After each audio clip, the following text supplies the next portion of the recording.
వాతావరణ పరిస్థితులు, పెరుగుతున్న రసాయన ఎరువుల వినియోగం ప్రజల ఆరోగ్యాలపై విపరీతమైన దుష్ప్రభావాన్ని చూపుతున్నాయి. దీంతో అధిక శాతం రైతులు ప్రకృతి వ్యవసాయం వైపు మొగ్గు చూపుతున్నారు. ఈ కోవలోని శ్రీకాకుళం జిల్లాకు చెందిన ఓ రైతు ఎకరన్నరలో ప్రకృతి విధానంలో తైవాన్ జామను సాగు చేస్తున్నారు. వచ్చిన పంటను స్థానికంగా అమ్ముతూ లాభాలు ఆర్జిస్తున్నారు.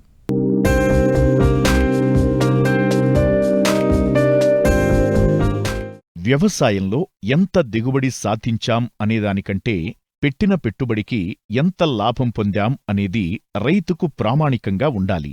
తక్కువ ఖర్చుతో నాణ్యమైన ఉత్పత్తిని అందిస్తున్న ప్రకృతి సాగు విధానాలు వ్యవసాయంలో ఒక మంచి పరిణామంగా నిలుస్తున్నాయి.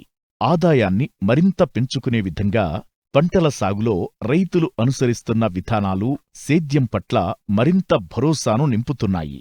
ఇలాంటి సాగు విధానాలతో తోటి రైతులకు ఆదర్శంగా నిలుస్తున్నారు శ్రీకాకుళం జిల్లా గార మండలం గార గ్రామానికి చెందిన ఆదర్శ రైతు భాస్కర్రావు.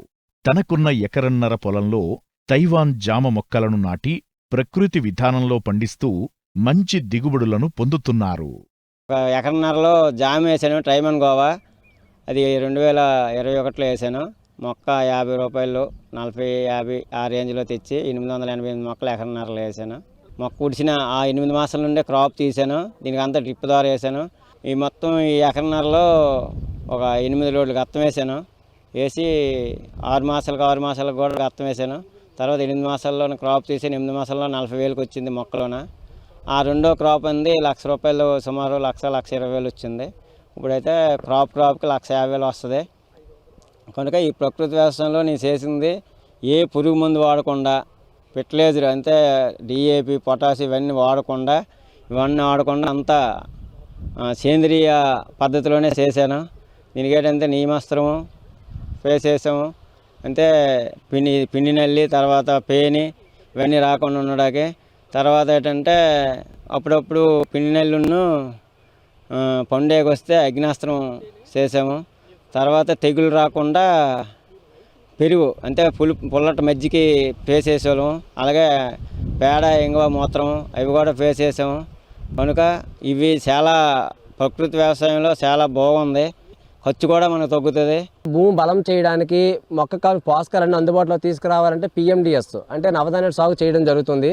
ఈ నవధాన్యాల సాగు చేస్తూ ఈ రైతు పురుగులు తెగుళ్ళు అంటే నవధాన్యాల సాగు అంటే రసాయన వ్యవసాయం చేసేటప్పుడు పురుగులు తెగులు ఎక్కువ వచ్చుండేవి.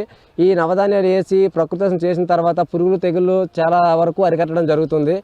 ఈ అరికట్టిన మార్గంలో ఎక్కడైనా పురుగులు తెగుళ్ళు అంటే ఏదైనా జామాకు వచ్చేసరికి ఇక్కడ కొన్ని లోపాలు కనిపిస్తున్నాయి. ఏంటి, బోరాన్ లోపం కనిపిస్తుంది, పొటాష్ లోపం కనిపిస్తుంది.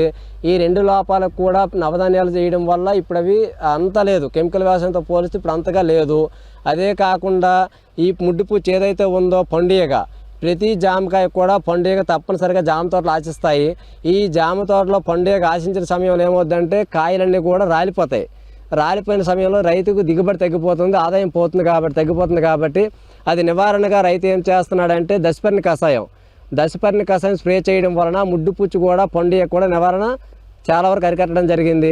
ఈ పంటలో చూస్తే ఇలాంటి పురుగులు తెగుళ్ళు ఇంకొక సంవత్సరంలో ప్రకృతిని కొనసాగించినట్లయితే పురుగులు తెగుళ్ళు కానీ ఈ లోపాలు కానీ ఏమీ కనిపించాయి పంట పొలాల్లో. ప్రకృతి వ్యవసాయం రైతు చేయడం వలన గతంలో కెమికల్తో పోలిస్తే పురుగు మందుల ఖర్చు, అదేవిధంగా యాజమాన్య పద్ధతుల ఖర్చు చాలా వరకు పెరిగాయి. ఈ ప్రకృతి వ్యవసాయం చేసిన తర్వాత రైతుకి యాజమాన్య పద్ధతులు తగ్గుతూ ఖర్చు ఏదైతే ఉందో కెమికల్ ఖర్చుతో పోలిస్తే ప్రకృతి వ్యవసాయం ఖర్చు తగ్గింది. అదేవిధంగా ఏడాది పొడవునా చూస్తే మొదటి సంవత్సరం 1,00,000 రూపాయల ఆదాయం తీశారు. రెండో సంవత్సరం 1,60,000 రూపాయల ఆదాయం తీయడం జరిగింది. రాబోయే రోజులు వచ్చే సంవత్సరం 3 లక్షల వరకు ఈ రైతు ఆదాయం తీయడానికి పంటలో చూసినట్లయితే దిగుబడి అంత ఉంది.